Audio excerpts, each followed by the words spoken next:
nobody knows what you're doing except maybe your supervisor and the people within your organization. But one of the things that is really wonderful about LinkedIn and other digital platforms is that posting your particular expertise on a topic means that people are going to see that and immediately you have credibility.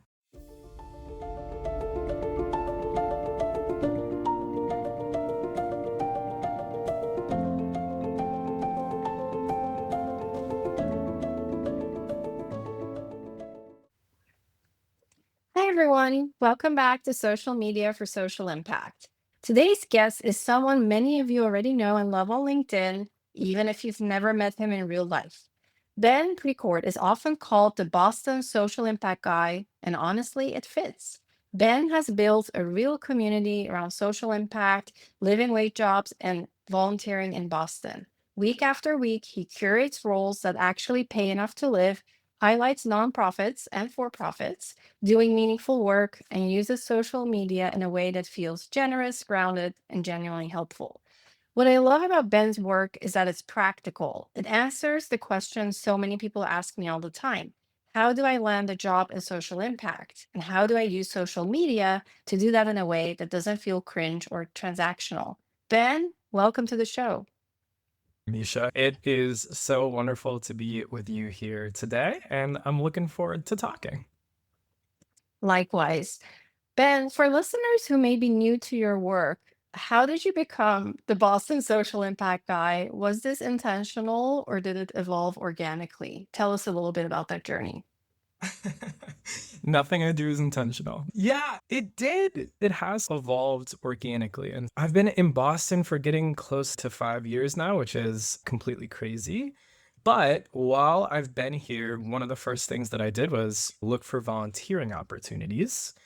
And long story short, eventually I ended up as a nonprofit board member for a local nonprofit here in Cambridge, Massachusetts, which is where I live. It's called Cambridge Volunteers, and it's a civic engagement and volunteering nonprofit. And so I served on the board there for 2 years. And during my time there, I sat on our social media committee and we brainstormed all of these different ways to broadcast and promote volunteer opportunities here in Cambridge. And I always saw LinkedIn as the last frontier, the space that I thought had all of this kind of potential. And so earlier this year, I thought to myself, I looked at some of the people that I thought added the most value on LinkedIn, and I was like, I could maybe do that. And so Mhm. I've been posting for roughly the last 9 months as the Boston social impact guy. Turns out you can just call yourself something and eventually it sticks. So I post volunteer opportunities and social impact nonprofit jobs here in the Boston area. And the reception has been very strong. And it's something that I'm excited about. That's wonderful. You and I also met on LinkedIn, and I think people should be using LinkedIn. That could in itself be an episode. But first, can you tell me a little bit about what you've seen with people who want to work in social media but feel that they're not part of the space? Are there certain barriers people are running into? And what is the word on LinkedIn about what the challenges are? I think there are some pretty significant barriers to moving into kind of the social impact world, whether that's on the corporate CSR side or in the nonprofit space. Something that you highlighted earlier, Misha, is that I only post living wage jobs, which, at least for the moment, is jobs that are at least $80,000 here in Boston. Even if they are early career, I'm toying with the idea of increasing a little bit, having a inflation controlled number that I use every year because gosh darn, it's not getting any less expensive here in Boston. But I think one of the primary barriers for people, especially long term working in the social impact space, is money, right? Especially if you're working on the direct service nonprofit side. If you live in an expensive city like Boston, New York, San Francisco, Seattle, but really, honestly, anywhere in the country, it's really hard to make it work for the long term. especially if you don't have a partner that's making a lot of money or if you're unpartnered. And so I would say that simply the salaries, especially in direct service nonprofit work, which is what my background is in, make it very difficult. And then the second piece I'll say is that pathways into careers in nonprofits and social impact have been impacted during this current administration with particularly things related to AmeriCorps. The kind of pathways, internships, apprenticeships moving into this space have been shrunken down. And alongside with the fact that there's less security for folks moving into this space, or at least the perception of that for younger folks, is a big challenge. A lot of people of all different ages, of all different sort of professional experiences, want to do good and would love to do good in their particular work. But it's a challenge to get your foot in the door, especially for good paying jobs in the nonprofit sector or the social impact sector. Absolutely. And I appreciate your focus on living wage, which is why I mentioned that, because for folks who are listening, a minimum wage is the legally mandated hourly pay, which is the lowest pay. So that's either set by federal, state, or local governments. But Ben and I are talking about living wages. So that's really a higher independently calculated income needed for a worker to cover basic necessities, so housing, food, healthcare, and in a specific location like Boston, even California, that is really relevant because the living wage piece is often voluntary for employers. A lot of times it's obviously not enforced. So when you find roles, how do you vet them, then decide what to share, and walk us through the process of the job post and maybe some success stories? Have you seen people, followers, land jobs, either volunteering or internships full time? And what are the things that have been working there? Happy to talk through that. I source jobs from different locations and different platforms, but luckily, as my profile has risen, now more people send me jobs. Also, there's this wonderful community of social impact influencers. That's the language that I use. I don't know if all of them would call themselves that, but essentially, Mhm. social impact job posters on LinkedIn that all informally work together and source things as well. So a lot of people now will send me jobs, which is a huge luxury. And also it means that I need to spend less time cruising the high seas of different job platforms. I use LinkedIn, I use Idealist, I use some local job sites. I use shouts out Philanthropy Massachusetts, especially for development jobs, but I always make sure that I am sourcing jobs that meet the requirements of being living wage here in Boston. And then, quite honestly, I'm looking for things that I think are going to be exciting for people. The jobs that give me a little bit boost with organizations that might be a little bit more prestige focused or a little bit more cool. But those are the kind of jobs that I'm typically trying to source. I also try to do a pretty wide distribution of organizations as well. In my best case scenario, I really want to uplift small nonprofits. And so I try to post as many of those jobs as I possibly can. But then here in the Boston area, obviously there are a lot of higher education institutions. And so try to post as many of those jobs as possible as well, especially because my background is in education.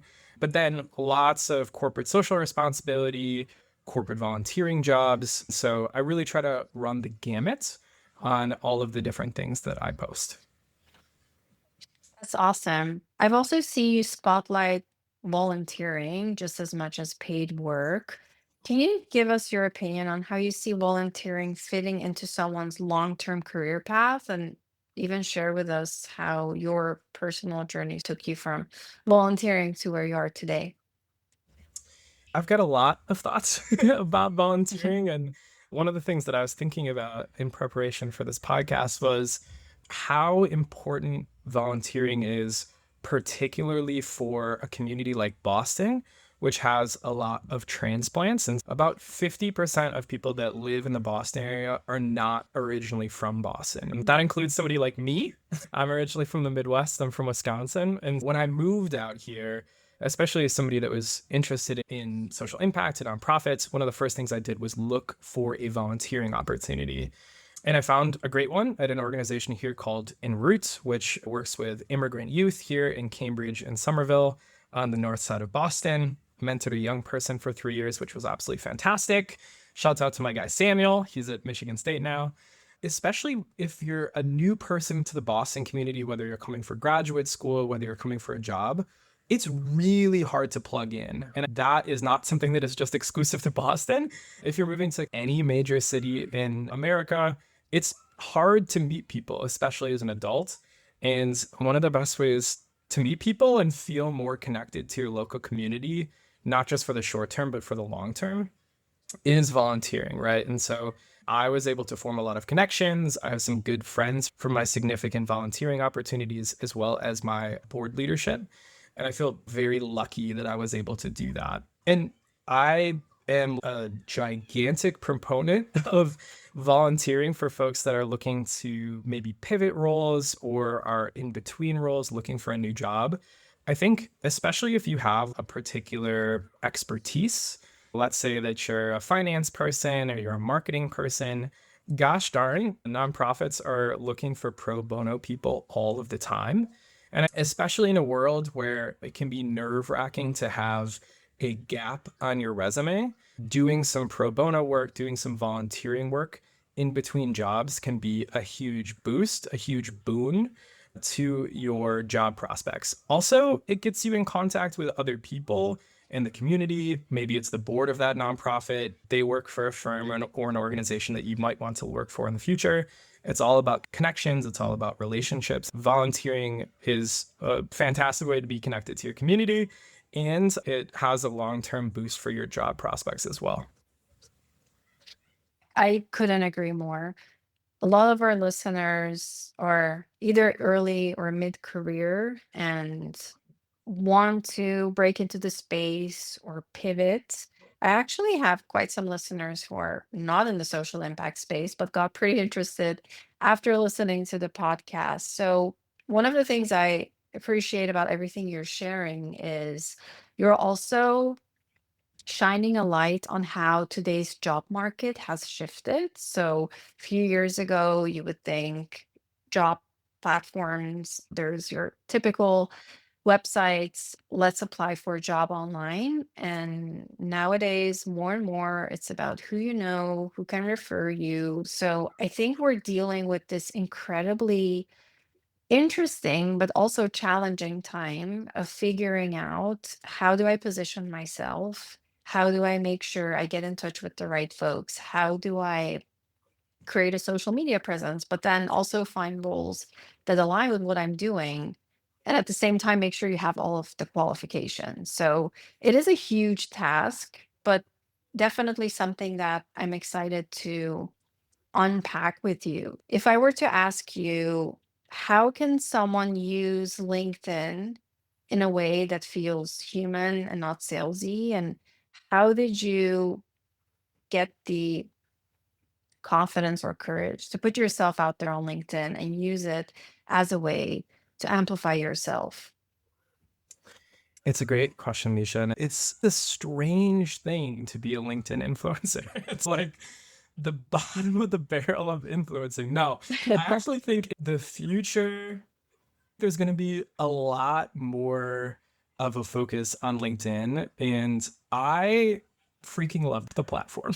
Maybe it's just me, but especially I've really curated my feed now to include a lot of fun and silly, but then also very informative folks. And that's really helped me. But as far as what you're talking about, we could debate whether or not this is necessarily a good thing, but having a personal brand is hugely important in the current job market. And maybe that was more important for folks that were working in the corporate sector in the past. But now, especially in a very challenging social impact market, it's becoming increasingly important for social impact and nonprofit professionals. And posting is something that everybody should be doing. And I completely understand that it is imposing. It totally does feel cringe. It feels embarrassing. But for everybody that is listening right now and has not posted on LinkedIn or whatever other platform you think is going to gain traction for you, especially as a professional, if you work in nonprofit social impact, nobody knows what you're doing except maybe your supervisor and the people within your organization, maybe the people that you're serving. Even if you're the best networker in the world, your network, particularly within your own locality, is probably going to be quite small. You can't know everybody. But one of the things that is really wonderful about LinkedIn and other digital platforms is that it accelerates the ability for people to essentially be, in LinkedIn terms, second connections, right?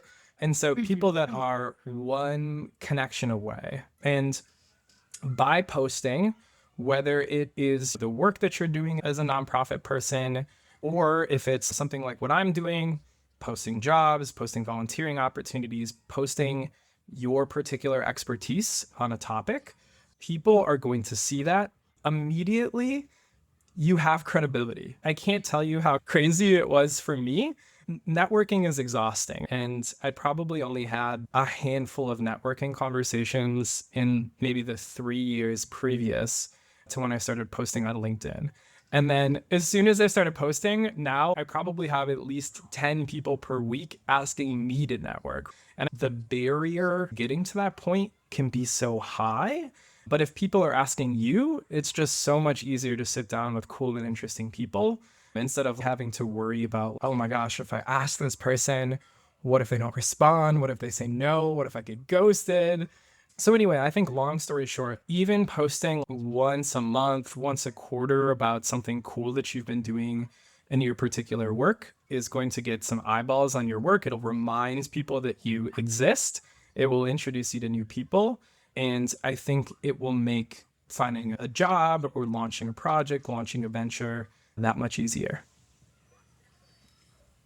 Absolutely. And also consistency is key, right? So anyone who connects with you on LinkedIn, you're sharing the volunteering opportunities and the impact jobs. People know your schedule, they know what to expect. They can go back and look at those curated job postings. And then you do a great job of connecting people in your comment section, because what I notice is a lot of times you have so much engagement and the comments are even more than the likes, and then people are having those conversations, which is super fascinating. So, what mistakes are you seeing on the flip side when people are trying to network in the social impact space or even on digital platforms? What are some no-nos and red flags? That's an interesting thought. The biggest mistake that you could be making is to not be trying, to not be posting or not be sending messages. The worst case scenario oftentimes is that you don't get very much engagement or somebody doesn't respond. The worst case scenarios are really not very bad. But at least with the people that are in my DMs, I think it's first of all, people that are repeat messengers that are annoying you. Let's say you're messaging executive directors or high level leaders in your particular industry. Always great to send a reminder. But if you're spamming people, this is strong language, but could possibly give you a bad reputation. So definitely don't be spamming people. The quality is so much more important than quantity. And if you send one really well researched, very well written, and thoughtful networking message per week, whether it's to somebody who's very important in your space or just somebody that is a potential colleague, that's much more worthwhile. Other than that, it's important to get out there, right? The cool thing I'll say is that, especially if you're early career, it can feel very intimidating to send messages to high level leaders. But the cool thing is, sometimes they respond. This year, I talked to one of the grandfathers, one of the most important people that works in the education technology world. And that never would have happened if I didn't send an email. It's underappreciated how easy it is to connect with people, especially on a platform like LinkedIn, which is a flat hierarchy in a lot of ways, which is really wonderful. If you're thoughtful, you can really talk to some very cool, important, and interesting people. I couldn't agree more. I know we all get inundated with messages and automated follow-ups and even AI generated. inquiries, and you can tell if someone's done the research on your work or hasn't. It goes back to being authentic and real in today's day and age. I know a lot of people don't use LinkedIn on a daily basis, so they may not see some of the messages, but for those who are pretty active like me, it's really easy to discern whether the messages that are coming in are from someone who's actually done the research on you. And the other thing, like you said, providing value. One of the pet peeves I have is where people want to build connections or expand their network, but it's very transactional, right? Before they even provide value up front, they're asking you for a referral or a job. And the flat hierarchy plays in there where it's, I'm in touch with the hiring manager. I can just put in a message and see if I can get a shortcut. But on the other hand, you've built real trust with your audience. What do you think helped you grow that trust over time with your followers and people on the network? And what tips do you have for folks who are trying to do the same? I think I'm going to build on what you were just saying, Misha, because I actually think it's so important. Even though I said earlier that I'm never intentional, that's actually not true. I'm very strategic. And when I started this LinkedIn posting journey, I was very strategic about value, right? I saw some of the people that I felt were doing the best in the space. Nick Martin, who's a huge social impact influencer on LinkedIn. There is a particular person, I believe her name is Jenna Garcher, and she used to post remote higher education jobs. And I saw how much engagement they got. I saw how much value they were particularly adding, how much value they added for me. And I thought about what I know and what my expertise was. And I thought that something local in the Boston area could do well. And that's where I saw my potential value. And I followed that, right? And the big thing was for me was just doing it, right? Like, especially with influencing or posting on LinkedIn, the barrier is maybe it feels high, but it is so low. You're risking almost nothing. And I was able to just start posting and immediately started adding value for people and building connections that way. But there were probably hundreds of people, or at least dozens of people here in the Boston area who were probably better positions, who have been here for longer, that are in higher levels of leadership than me, right? There are people that could have done just as good of a job, or maybe even a better job. But I saw a missing piece of this social infrastructure, and I filled it. Right. And that is what everybody is tasked with when in terms of their own personal branding is find the missing piece in the professional or social infrastructure and fill that particular need, add that particular value. And so I'll talk a little bit about the new projects that I'm working on. So I'm launching a nationwide network of social impact influencers called Hype for Good. Maybe by the time this podcast is out, I'll have done an official launch. There is a tremendous need, at least on LinkedIn right now, for people that are working at the local level. We have so many wonderful influencers. There are lots of very successful social impact and nonprofit platforms, but many of them are national or global. And as you said, Anisha, trust is so important. And having people at the local level that are curating things, whether it's jobs, whether it's volunteering opportunities, whether it's letting people know about an outstanding thing that a nonprofit is doing, or a partnership, or a CSR initiative, people at the local level are really going to do a lot of the heavy lifting, or they can. And so my idea is to have somebody like me, the Boston social impact guy, in all of the major cities around the country. And so in the next few weeks here, I'm going to start recruiting other people that want to fill that need. So people that have deep expertise in their particular, in the social impact space in their city. And so having an influencer specific to Boise, Idaho, or Denver, or Houston, or Savannah, Georgia. I think that there's a need for this in most large and mid-sized American cities, and I'm hoping that this project that I'm working on is going to fit that need. That's awesome because I was going to ask you about Hype for Good. It sounds like you're working on that and ahead of the game, which is fantastic. And then I know you wear a few different hats and you're doing all of this amazing, valuable work. Mm, Do you want to talk to us about your own career day to day outside of LinkedIn? Because I think it's pretty phenomenal work. Happy to talk about that. So I can do the long and the short of my career, which is that I'm an education practitioner, an education person by trade. And I started in the college admissions worlds, got passionate about working with young people, first generation college students. And so went to go work in the or the college access space. As I mentioned earlier, I'm originally from the Midwest. And so I did some work in Milwaukee.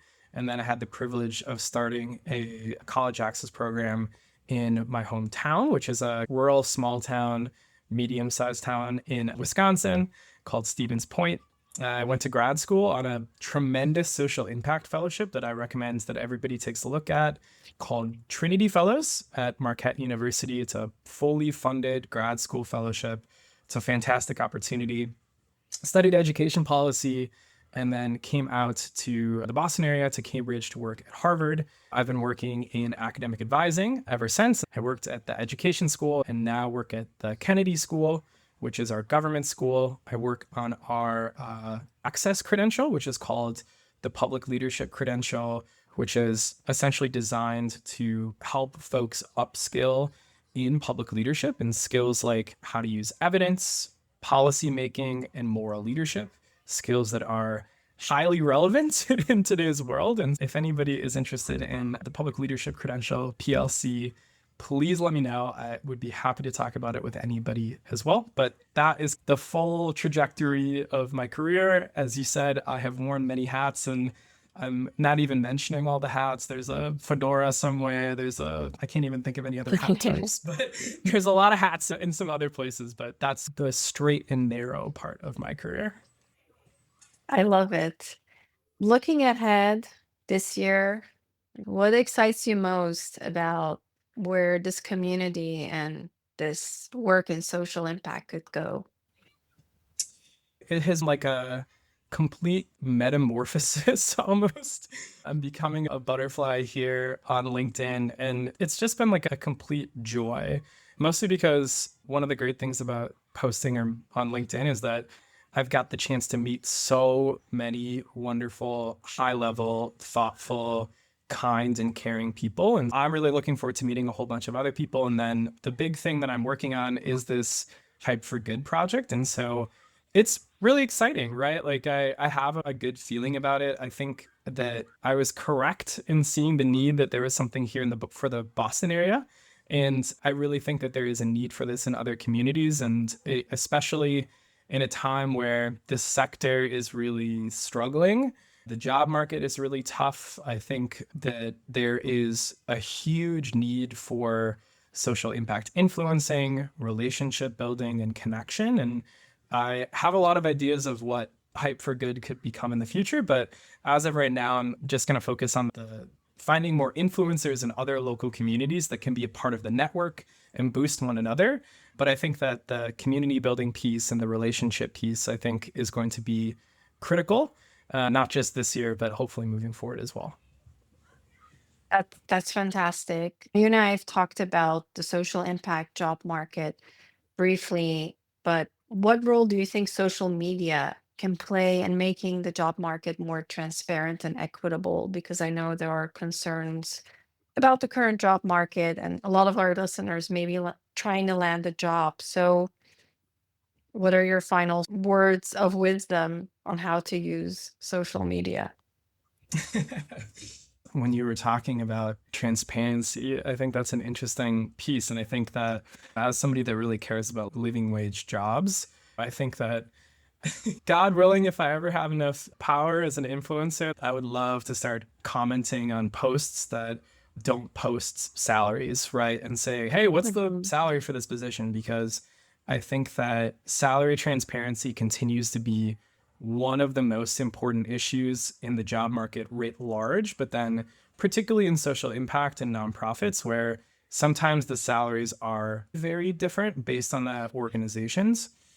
That kind of transparency is something that I'm looking at moving forward.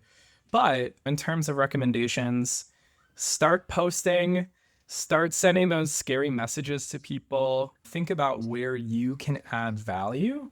And if you're interested in becoming a social impact influencer in your American city and maybe eventually global cities, please reach out. I'd love to see your DM and love to talk to you as well. But post, reach out, and add value. That's the way to go. I love it. I'm going to make sure to put the links to your social media in the podcast show notes so people can connect with you. And I know we can talk about this stuff all day long, but is there anything we didn't touch on or talk about that you'd like to share with our listeners before we close out?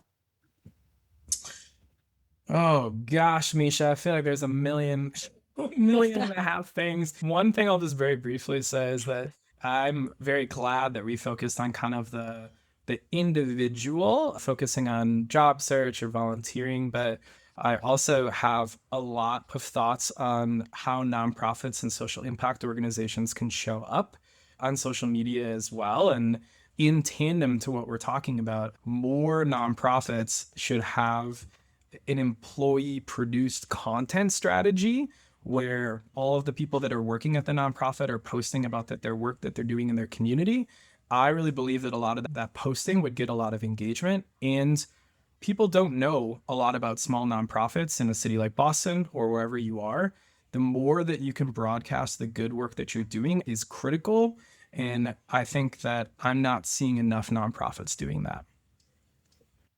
You're hitting the nail on the head. The whole reason I started this podcast is also making sure we give those organizations and particularly smaller nonprofits, small in terms of like their online digital presence, right?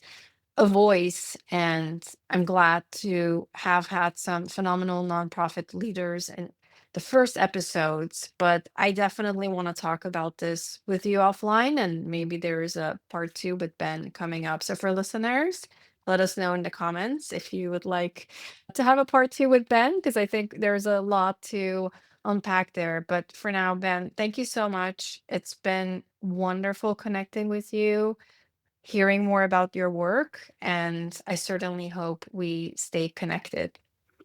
Misha, you were wonderful. I'm so excited that I got the opportunity to talk with you. And to the listeners, it was fantastic. Thank you so much for being here. And I'll see you in the comments. Thank you. And to our listeners, thanks again for tuning in. As always, if this episode sparked ideas or questions or thoughts about your own work and career and social impact, keep the conversation going with us. Social change doesn't happen alone, and neither do social impact careers. So take care, and until next time.